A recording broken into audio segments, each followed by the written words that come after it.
Nightbitch, which, as apropos of a conversation that we were just having, on a night, bitch. exactly, gonna be some sweet sounds coming down on the night, bitch. Bruce has done a very good version of that. Yeah, Bruce Springsteen has done a very good version of Night Shift. Night Shift, Yeah, not okay, fine. So Nightbitch, which is a magical realist maternal black comedy from Mariel Heller, who made Can You Ever Forgive Me and Beautiful Day in the Neighborhood, based on a book by Rachel Yoder, which I haven't read, but which the redactor says that he has read and liked. Have you read the book? I have not read the book. No, I hear it's good. So Amy Adams is the unnamed mother whose husband, also unnamed, is off away at work, leaving her to raise their child. She was a successful artist full of pizzazz. Now she's an exhausted middle-aged wreck who cooks, cleans, cares for the child. Child never sleeps, so she never sleeps. She feels her entire existence is shrinking down to a blob of resentful despair. Early on, we see her in a supermarket in which she encounters a former colleague who says, oh, it must be great. And one of the things that the film does is it shows us the answers that she really gives and the answers that she wants to give.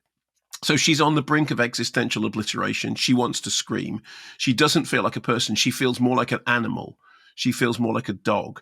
And when she goes out with her friends one night, which is a rarity, an absolute rarity, she thinks she has nothing to say and she starts to snap. And as she starts to snap, she starts to feel that she's changing and her body seems to be changing. She's like almost like a lycanthropic transformation. She starts sprouting hair in strange places and her teeth seem very pointy and she's got a very, very acute sense of smell, like really, really acute sense of smell. And so she starts role-playing being a dog with her son as like a game. They're crawling around on the floor barking. But is this fantasy or is it real?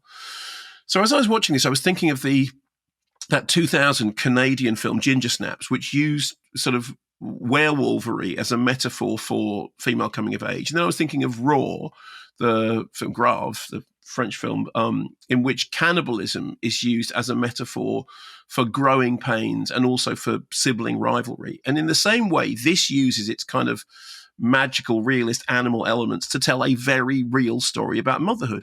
Also, like The Substance, which I'm a huge fan of, it uses fantastical body horror to talk about the central character's alienation from the world and from themselves. So when the husband, played by Scoot McNairy, who thinks only of himself, says at one point to Amy Adams' character, you want to fool around? She says, oh, God, no. And then he takes offense, And of course, one of the reasons she says in her internal monologue that one of the reasons she doesn't want to fool around is she's worried that he'll be horrified by her body, which has now got 6 new nipples because she's turning into a dog. But the reaction, so that's a kind of surrealist gag, but the reaction is kind of very, very down to earth. And yes, there are fantasy sequences about transformation, but they're not horrifying. What's horrifying is the very real craziness of this person whose entire world has been shrunk down and people around not understanding the very real craziness and depression that the character is facing. There's a scene in which Scoot McNairy's husband says he'll take over. He'll do the bath time ritual. And we see Amy Adams lie down on the sofa and immediately, honey, can you get this? And then she has to do something and she sits down again, honey, can you do this? And she says, I do this all the time. I do it on my own. And there is a key quote in the film in which he says, what happened to the woman I married? And she says, she died in childbirth. So it's a jet black comedy. And it's got right at the heart of it something which, this will be very interesting. I think that every man should see this because I think it tells you something that I think rings truthfully about what that experience can be like.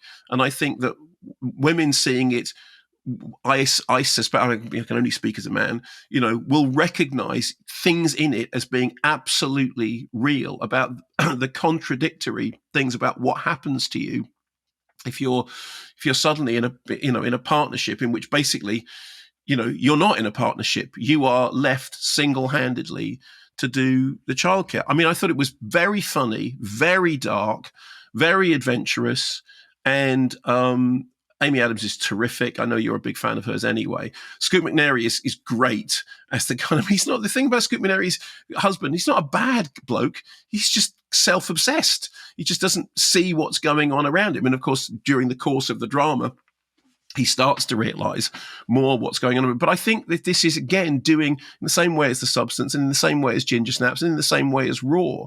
It's doing that idea about using surreal, horror tropes to tell a story which is not surreal, to tell a story which is very, very real. And it does keep doing things about how much of any of this is happening, how much of any of this is in her head.